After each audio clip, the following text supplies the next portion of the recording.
Se você tivesse que apontar uma decisão que mudou o jogo quando você estava lá no iFood e no Gringo, quais seriam?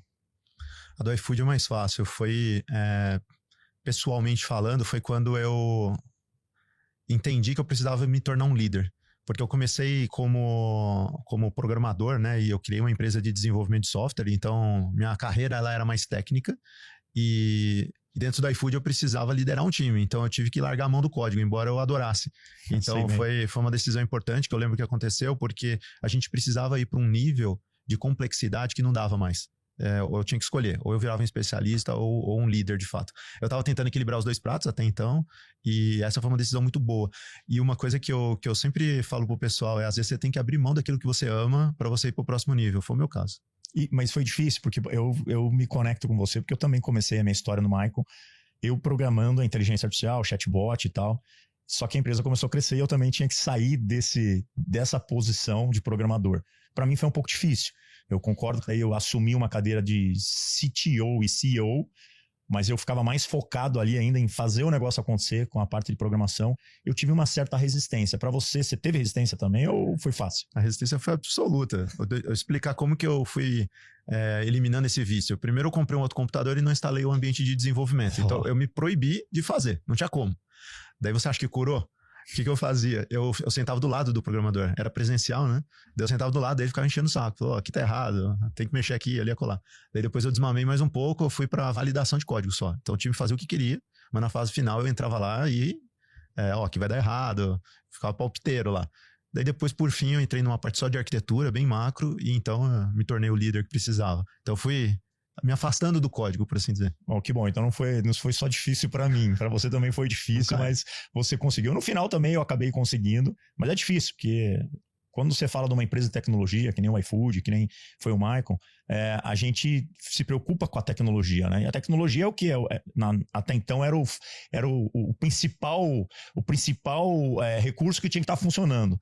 Então a gente, como fundador e o criador daquele negócio, queria estar ali botando a mão para ver se estava tudo funcionando. Então eu tive essa dificuldade. E daí você aprendeu a liderar um pouco, saiu da parte do código, e aí quando você saiu do iFood e foi para o Gringo, você programou lá também, você voltou? Não, zero. E quando eu fui chamado ali para ser um dos fundadores, né, foi para cuidar da parte de produto e tecnologia. Mas desde o dia zero já alinhei, não vou meter a mão no código. Olha só. E o que eu fiz, eu trouxe pessoas de confiança, pessoas que eu já tinha trabalhado no iFood, em outros lugares. E eu sempre fui eu sempre ajudei muito o time técnico a pensar em como quebrar o grande quebra-cabeça da empresa, como ser ágil, como fatiar o boi, né? Pegar um projeto complexo e tornar ele em partes menores, como manter a empresa ágil. Eu fui muito mais para essa linha. Então, eu sempre fui muito próximo do time técnico, mas não tomando decisões técnicas, muito mais decisões de negócio e de projeto. Não, que legal, que legal. Então eu acho que eu tô no caminho certo. Nos meus próximos negócios eu fico olhando ali quem tá programando, escolho o programador, eu vejo se o cara tem talento, se o cara não tem talento, mas eu também tô evitando ficar perto do código. É tentador não botar a mão na massa. É tentador mesmo. Mas, Juliano, é o seguinte, desde quando você estava no iFood, voltando um pouquinho no iFood, todo mundo acompanhou no Brasil. Hoje o iFood tem concorrência, tem o Rappi, agora chegou a Zita, né? A Kita. Chegou a Kita. 99. A 99 tá muito forte agora, 99 tá muito forte no delivery. Mas eu lembro que existia uma briga muito grande do iFood com o Rappi num determinado momento ali. E muitos anos o iFood deu prejuízo, né? Eu lembro que muitos anos era muito investimento, era muito prejuízo, era um negócio complexo.